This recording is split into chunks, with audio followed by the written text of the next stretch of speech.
Voy a hacer ahora una explicación de lo que hay que tener en cuenta para hacer un buen diseño de un instrumento de investigación científica para ciencias sociales y que además quede preparado para ser introducido en el SPSS. Esto que tenemos acá es un modelo de instrumento de investigación y tú lo puedes bajar del directorio de la página a la que ahora tienes acceso, y es decir, tiene por nombre instrumento número 1. Está vinculado a la lección número 2. Ok, los instrumentos deben estar adecuadamente diagramados. Es decir, como se diagrama una revista, como se diagrama un periódico, debe decidirse el tamaño de la letra que se va a utilizar, dónde van las imágenes, dónde van los diferentes elementos. Nosotros en este caso lo hemos cubierto haciendo una diagramación de 2 columnas y con un tamaño de letra adecuado para ahorrar en todo lo posible el espacio dentro de la hoja que va a servir de soporte al instrumento o cuestionario. Este instrumento tiene, por ejemplo, encabezado o membrete, donde se pueden colocar los datos de la institución, una imagen, como en este caso tengo señalada acá, que podría ser para colocar el logotipo, un título que es este de acá, que sería el tema de investigación o el título del trabajo de investigación. En nuestro caso se trata de la actitud frente al trabajo. Esta es una temática que hemos expuesto que hemos decidido para realizar nuestra práctica y la de construcción de base de datos. Luego tenemos dos datos preliminares que son fundamentales, como es el número de la encuesta y la fecha en la que se realizó digamos la encuesta o la entrevista. Es decir, acá se va colocando el número y debajo la fecha. Luego tenemos las preguntas agrupadas en 2 secciones, la sección A y la sección B. Estos son temas de investigación. En los trabajos de corte positivista, en las tesis, se denominan dimensiones, a veces indicadores, y en la investigación cualitativa se pueden entender como categorías de análisis.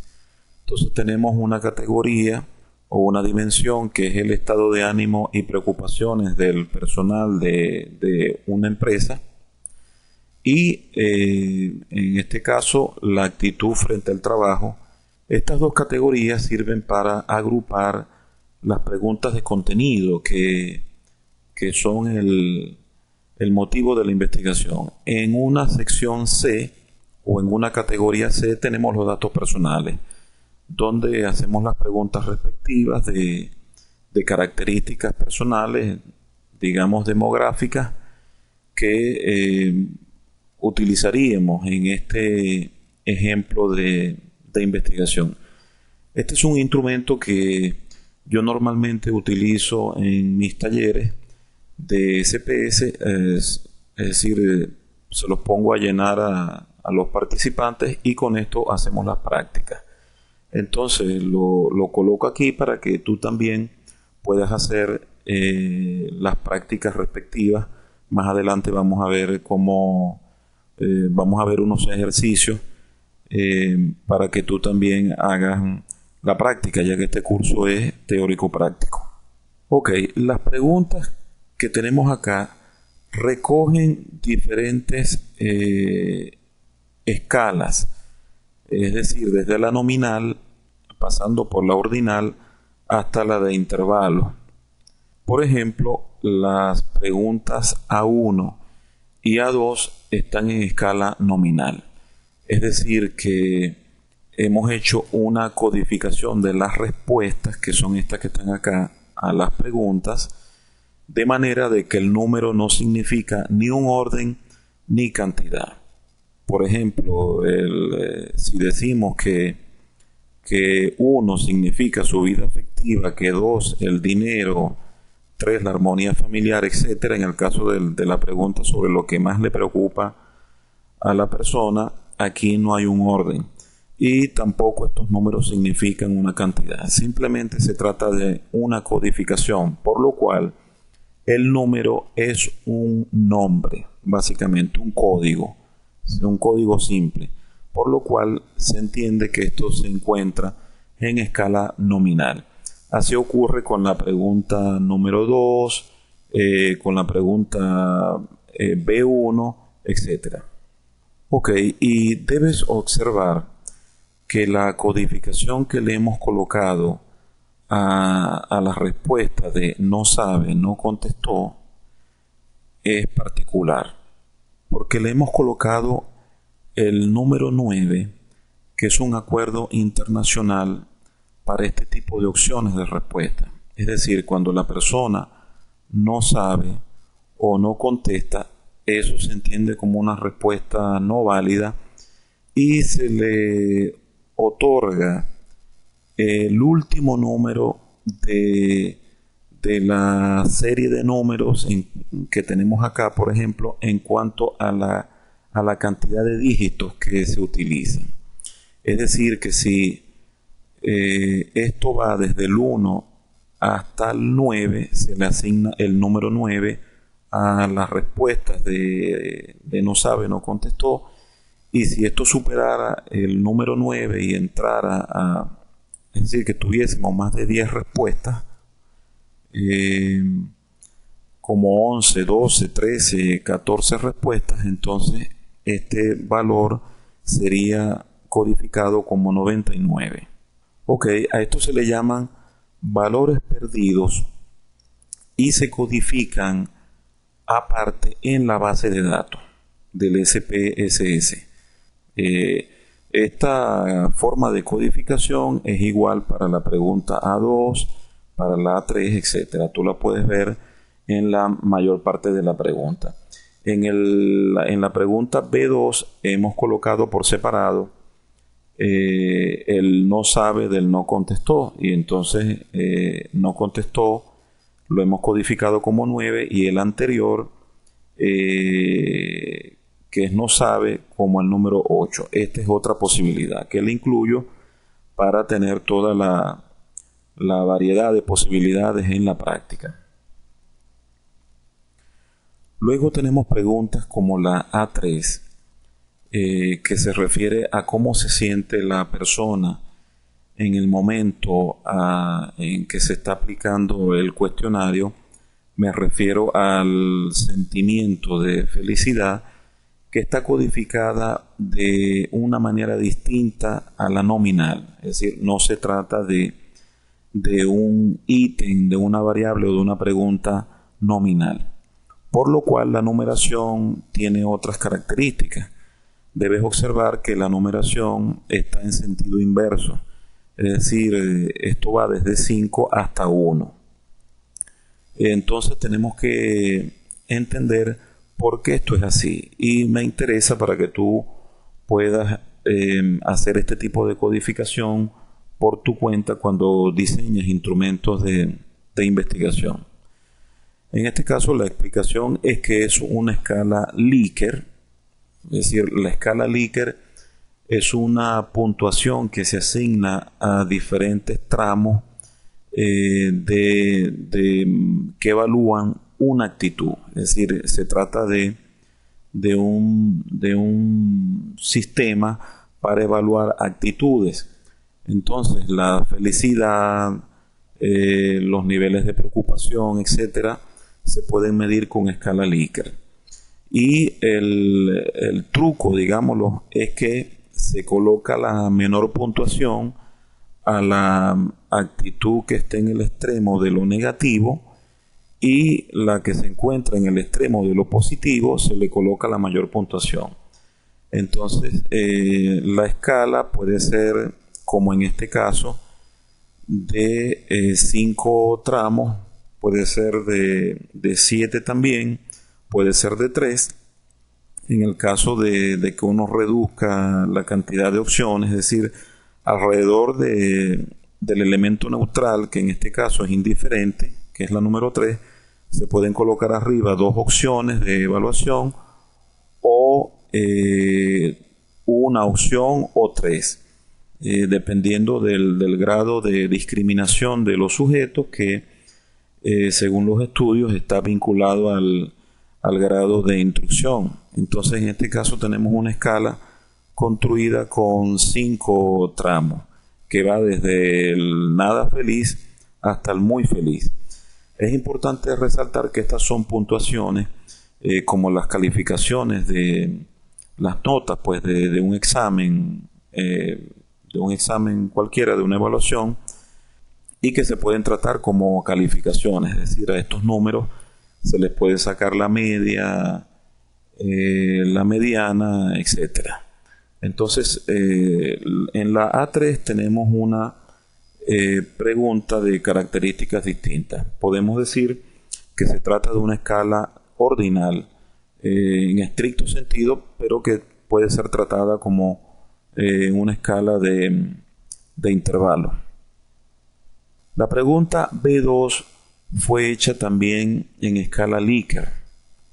Tiene las mismas características que la A3.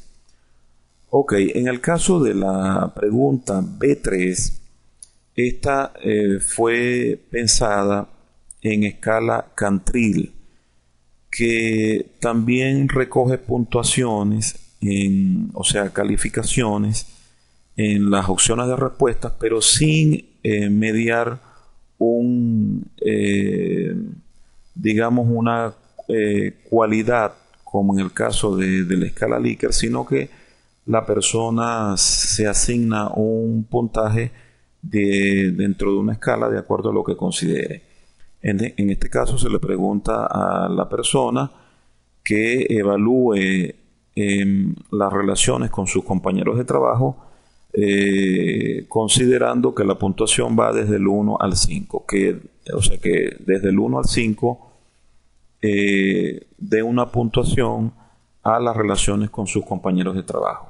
La pregunta B4 es un ítem abierto, también se diferencia del resto de los que venimos mencionando hasta ahora, porque estos son ítems cerrados o preguntas cerradas, pero acá tenemos un ítem abierto, es decir, con unas líneas para colocar lo que diga la persona, o la persona misma, en el caso de que se le deje el instrumento, coloca allí una opinión.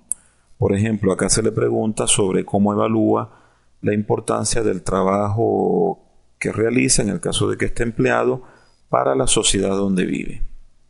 La pregunta B5 también está pensada para realizar ejercicios en la base de datos, y es también otra posibilidad de lo que tú puedes construir en un instrumento. Se trata de una pregunta de respuestas múltiples o de selección múltiple. Estas que tenemos acá, las anteriores, son de selección simple, pero la B5 es de selección múltiple. Para la base de datos SPS, eso se entiende como preguntas de respuestas múltiples. Es decir, que la persona puede seleccionar más de una opción o incluyendo las 4 opciones. Si puede marcar 2, puede marcar 3 y hasta 4, dependiendo de las características que la persona indique, en este caso, que le parecen más importantes, que es lo que dice acá. Se le pregunta sobre las cosas que le parecen, los factores que le parecen más importantes dentro de su trabajo actual.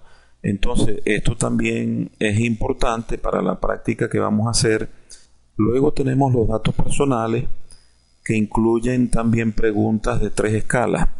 Por ejemplo, la de sexo, que es nominal, es decir, que esta codificación que está acá no significa ni orden ni cantidad.